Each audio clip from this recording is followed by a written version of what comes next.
ক্ষমতাচ্যুত সাবেক প্রধানমন্ত্রী শেখ হাসিনার বক্তব্য প্রচারে গণমাধ্যমকে হুঁশিয়ারি দিয়েছে জুলাই গণ অভ্যুত্থানে নেতৃত্ব দেয়া ছাত্রদের সংগঠন বৈষম্য বিরোধী ছাত্র আন্দোলন। ৫ ফেব্রুয়ারি দুপুরে সংগঠনটির ভেরিফাইড ফেসবুক পেজে এ ঘোষণা দেওয়া হয়।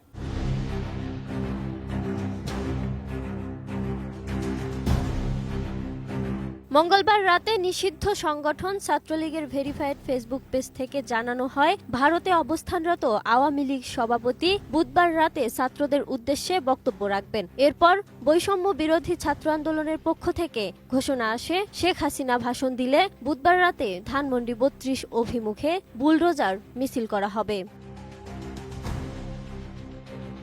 সন্ধ্যা ৬টা ২৫ মিনিটে হাসনাত আবদুল্লাহর ভেরিফাইড ফেসবুক অ্যাকাউন্ট থেকে দেয়া একটা পোস্টে বলা হয়েছে, আজ রাতে বাংলাদেশ ফ্যাসিবাদের তীর্থভূমি মুক্ত হবে।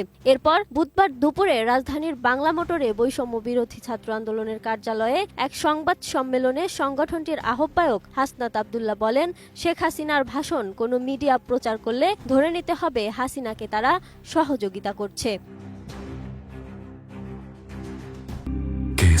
শেকড় থেকে শিখরে।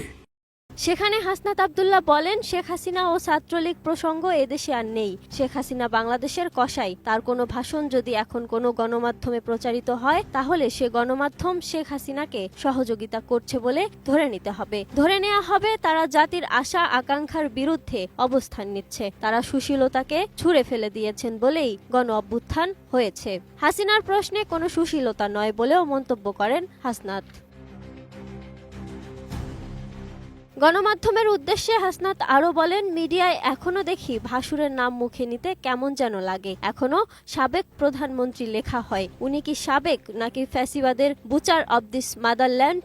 এমনটাও প্রশ্ন করেন তিনি, যিনি চেয়ার টিকিয়ে রাখতে ২,০০০ মানুষ হত্যা করেছেন। কেন মিডিয়াতে ফ্যাসিবাদী খুনি হাসিনা লেখা হয় না? ফ্যাসিবাদী খুনি হাসিনা যদি না লেখা হয়, না বলা হয়, তাদেরকে হাসিনার দোসর বলেই ধরে নেওয়া হবে বলে মন্তব্য করেন Hasnat.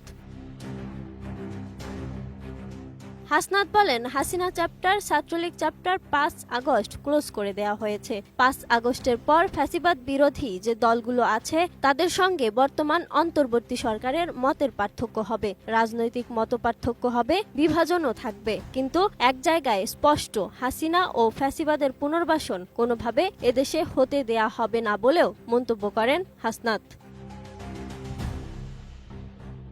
Desk report, ATN news.